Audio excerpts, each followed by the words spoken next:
The sun was beginning to set behind the neatly trimmed hedges of Crestfield Heights, casting long shadows over the quiet, tree-lined streets. I was sitting on my front porch, sipping coffee and enjoying the peaceful evening when I saw the moment that would soon become the talk of the entire neighborhood, a moment that would change everything about the way our community saw itself. Darius Johnson, just 15 years old, was walking home from his study group at the local library. His backpack was slung casually over one shoulder, his hoodie pulled up against the cool breeze, and he was bobbing his head to the rhythm of whatever music played softly through his earbuds. Darius was the kind of kid any parent would be proud of, a straight-A student, junior varsity basketball player, and regular volunteer at the local animal rescue. But to Victoria Lawrence, the president of the Crestfield Heights Homeowners Association, he wasn't a promising young man. To her, he was a threat. I watched as Victoria's white Lexus SUV slowed beside Darius. She rolled down the window, leaning out with the stiff posture of someone used to giving orders and getting compliance.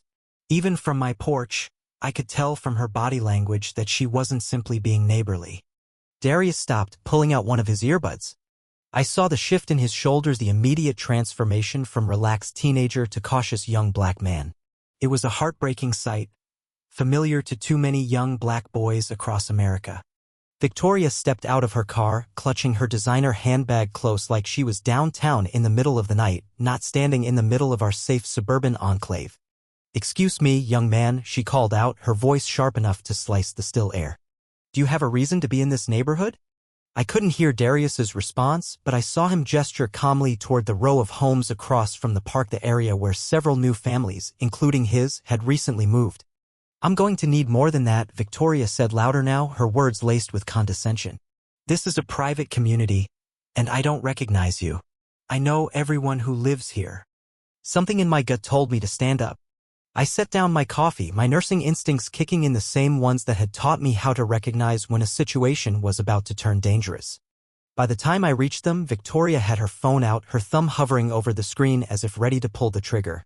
"I live here," Darius was explaining patiently. "My family moved in 3 months ago. House number 782, the one with the basketball hoop in the driveway."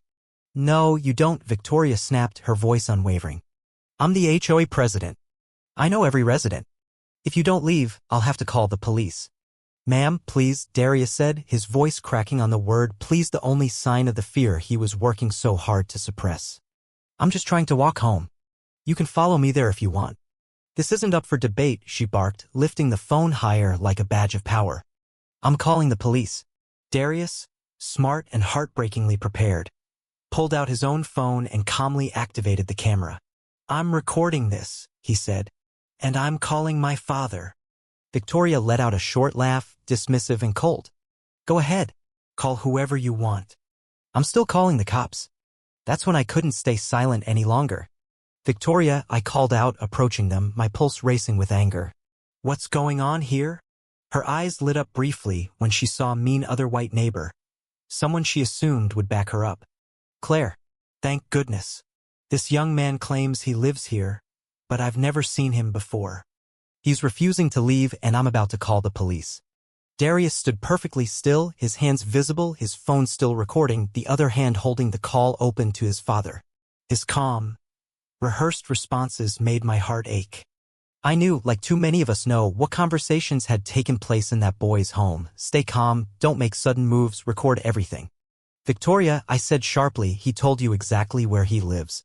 If he's offered to show you, why not just verify instead of escalating?" "I can't be too careful," she snapped. "I'm the HOA president. It's my job to keep this community safe." The words barely left her mouth when the first patrol car pulled up, and behind it another vehicle, a supervisor's cruiser. The man who stepped out was tall, broad-shouldered, his captain's insignia shining on his chest. His skin was the same rich brown as Darius's.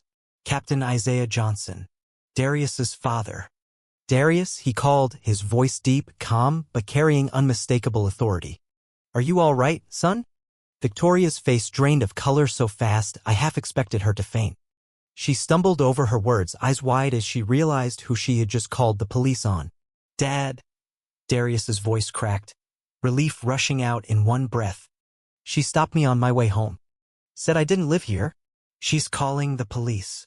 She already did, Captain Johnson replied, his eyes never leaving Victoria as he approached. Ma'am, he said, I understand you called in a suspicious person? Victoria tried to recover, fumbling for the polished tone she usually used in HOA meetings. Captain, this has all been a misunderstanding. IHE didn't identify himself properly, and I'm Captain Isaiah Johnson, he cut in smoothly, and you've met my son Darius. We live on 782 Crestfield Drive. Moved in 3 months ago, the house with the basketball hoop.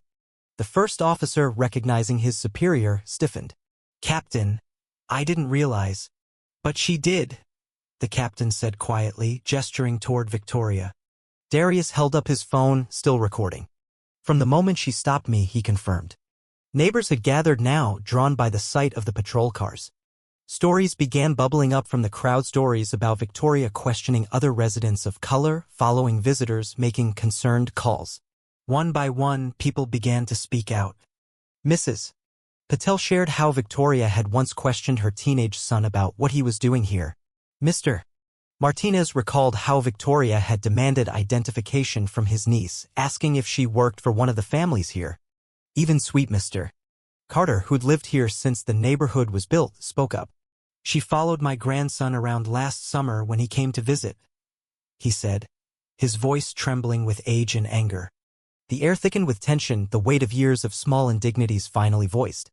Captain Johnson's tone never wavered. Officer, please take full statements. My son, myself, and the witnesses here. I'd like this properly documented.